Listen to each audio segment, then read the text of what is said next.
Sul fronte rifiuti ci occupiamo di alcuni episodi avvenuti nelle ultime ore e di uno sciopero di netturbini a Lampedusa. Iniziamo con la notizia che riguarda il furto di un mastello per l'indifferenziata, con la denuncia di un professionista agrigentino da parte dei vigili urbani che hanno identificato l'autore del furto dopo un appostamento e ritrovato il mastello rubato in via Ugo Malfa. Il mastello era stato lasciato davanti la propria abitazione da un impiegato comunale di Agrigento in attesa di essere svuotato.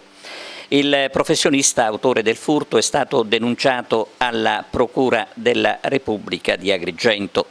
E passiamo all'incendio che ha danneggiato un capannone nella zona industriale a nord di Agrigento, dove è stato appiccato il fuoco alla montagna di rifiuti sparsi nel piazzale dell'Asi da diverso tempo. Sul posto sono intervenuti i vigili del fuoco del comando provinciale di Agrigento, i quali hanno evitato il peggio in una zona da sempre abbandonata a se stessa, con la spazzatura appunto che viene depositata per strada dai soliti incivili. Intanto la Polizia Municipale di Agrigento, coordinata dal comandante Gaetano Di Giovanni, attraverso l'ispezione dei sacchetti di rifiuti gettati per terra, ha sanzionato una ventina di persone che con il loro comportamento hanno danneggiato l'immagine della città.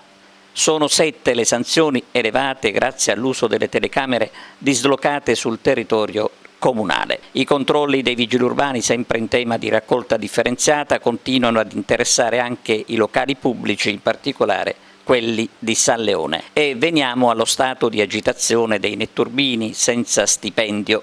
Succede a Lampedusa, come annuncia il segretario del sindacato USB Aldo Mucci.